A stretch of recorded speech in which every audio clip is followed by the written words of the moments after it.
दोस्तों, यूं तो साल 2026 भारत के लिए ऑफर्स का साल है, लेकिन भारत अब ना सिर्फ ऑफर्स ले रहा है, बल्कि कई देशों को हमने ऑफर्स देने शुरू कर दिए हैं। बड़ी खबर भारत फ्रांस से, जहां पर जल्द ही फ्रांस के राष्ट्रपति इमानुएल मैक्रों भारत यात्रा पर आएंगे और वह भारत के साथ भारत की सबसे advance Pinaka multi barrel rocket launcher की इस डील पर ठप्पा लगा सकते हैं।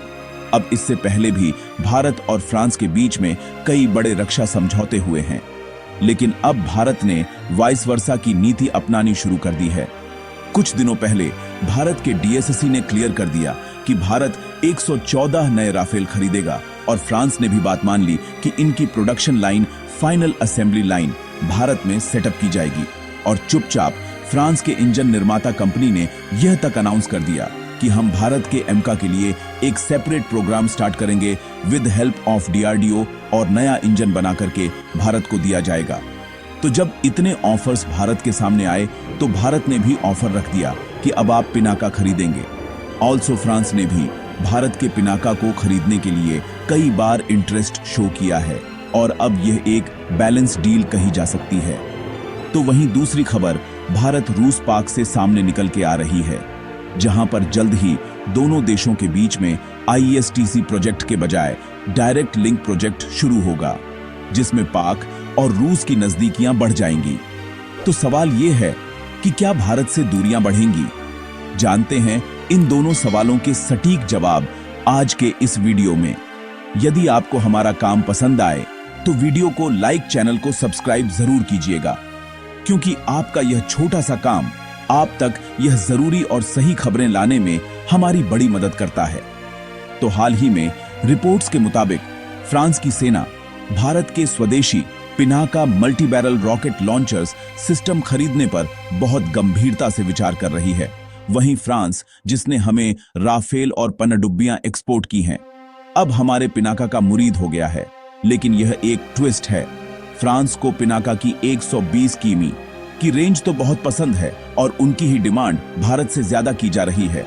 आखिर फ्रांस को पिनाका में ऐसा क्या दिखा जिससे वह अमेरिकी हिमार्स नहीं ले रहा, बल्कि भारत के इस रॉकेट लॉन्चर को खरीदने पर ज्यादा विचार किया जा रहा है? तो दरअसल फ्रांस को पिनाका की जरूरत क्यों पड़ी? पहले इस सवाल का जवाब देते हैं। दरअसल फ्रांस के पास फिलहाल अमेरिकी M270 LR सिस्टम इस्तेमाल होते हैं, जो कि बहुत ज्यादा पुराने हैं और इनकी रेंज भी बहुत खास नहीं है। दूसरा, फ्रांस अपना खुद का रॉकेट सिस्टम FLPT बना रहा है, लेकिन उसे तैयार होने में 2030 तक का समय लगेगा। एंड नाउ जिस तरीके की जियोपॉलिटिकल सिचुएशंस बन रही हैं, रूस आक्रामक है और आसपास के देशों में अनस्टेबिलिटी है। डेफिनेटली फ्रांस को ऐसा सस्ता, छोटा और एडवांस सिस्टम किसी भी हालत में चाहिए। दूसरा, इस गैप को भरने के लिए फ्रांस एक ऐसा सिस्टम चाहता है जो कि सस्ता हो, घातक हो, तुरंत उपलब्ध हो, और यही एंट्री होती है भारत के पिनाका की। हाल फिलहाल में भारत ने पिनाका MK3 पर बहुत ज्यादा चर्चाएं की हैं और रिपोर्ट्स कहती हैं कि फ्रांस की नजर भारत के पिनाका MK3 पर है। पिनाका की गाइडेड रेंज अभी 75 से 90 किमी है, जिसे बढ़ा के भारत 120 से 130 किमी तक करने जा रहा है। फ्रांस की डिमांड है कि इसकी रेंज को और ज्यादा स्ट्रेच किया जाए। वे चाहते हैं कि 150 से लेकर के 200 किमी के बीच में अगर सटीकता से हमले करने के, हिला हमले करने के हिसाब से भारत इसे तैयार कर रखता है, तो डेफिनेटली हम इसे खरीदने में बिल्कुल संकोच नहीं करेंगे। डीआरडीओ का भी जवाब है। अच्छी खबर है कि डीआरडीओ पहले से ही पिनाका के ऐसे वर्जनन्स पर काम कर रहा है जो कि 300 किमी तक मार कर सकेंगे। यानी कि फ्रांस की डिमांड है 200 और भारत 300 किमी की रेंज के हिसाब से पहले से ही काम कर रहा है। यानी कि फ्रांस की डिमांड हम आसानी से पूरी कर सकते हैं। ऑल्सो यह प्रोजेक्ट भारत के लिए बहुत खास है, बिकॉज पिनाका MK1, पिंच का MK2, पिंच का MK3 पर ऑलरेडी हम सक्सेस अचीव कर चुके हैं। अब नाउ पिनाका MK4 की तरफ मूव करते हैं, दैट इज रेंज ऑफ 300 की. लेकिन अभी भी आपके मन में सवाल है और आप सोच रहे होंगे कि फ्रांस ने अमेरिका से हथियार क्यों नहीं खरीदे। दरअसल अमेरिका की हिमार्स सिस्टम बहुत ज्यादा महंगे हैं। एक पिनाका की बैटरी में आप कई गुना ज्यादा मार क्षमता सेल कर सकते हैं, दरअसल अमेरिका के इस तरीके के हथियार जितने में सिर्फ एक मार करते हैं, उतने में तो पिनाका की आधी कीमत तय की जा सकती है। दूसरा फायर पावर, पिनाका मात्र 44 सेकंड में 12 रॉकेट दाग सकता है और यह दुश्मन के किसी भी लोकेशन पर सटीक हमले करने के लिए तैयार है। तो वहीं अमेरिकी हथियारों के साथ कई शर्तें आती हैं, जबकि भारत इस डील को आसानी से करना चाहता है और फ्रांस को हम एज अ स्ट्रेटेजिक कंट्री देखते हैं, नॉट अ डिफेंस पार्टनर। तो यह भारत के लिए फ्यूचरिस्टिक डील है और भारत बहुत सारी टेक्नोलॉजीज भी इजीली शेयर कर देगा, बिकॉज फ्रांस हमें ऑल्सो कई सारी टेक्नोलॉजीज शेयर कर रहा है। इसलिए भारत इस डील को बैलेंस करने की कोशिश में है। ओवरऑल ये डील फाइनल होती है तो ये पहला मौका होगा जब कोई नाटो का पावरफुल देश भारत के इतने हथियार खरीदने और इतने एडवांस नाटो का पावरफुल मेंबर भारत के इतने बड़े वेपन सिस्टम को खरीदेगा। इससे पहले भी भारत ने इसका सफल एक्सपेरिमेंट और एक्सपोर्ट करके दिखा दिया है। आर्मेनिया पिनाका का इस्तेमाल करके दुनिया को दिखा रहा है कि भारतीय रॉकेट सिस्टम कितने ज्यादा सटीक हैं। यह डील साबित करेगी कि भारत अब केवल लो टेक सामान नहीं बल्कि हाईटेक गाइडेड हथियार भी बना चुका है और उनको बना के ग्लोबल एक्सपोर्ट कर रहा है। आर्मेनिया ने तो एग्जाम्पल सेट कर दिया है। अब तैयारी है कि फ्रांस को हम जल्द से जल्द इसे एक्सपोर्ट करें।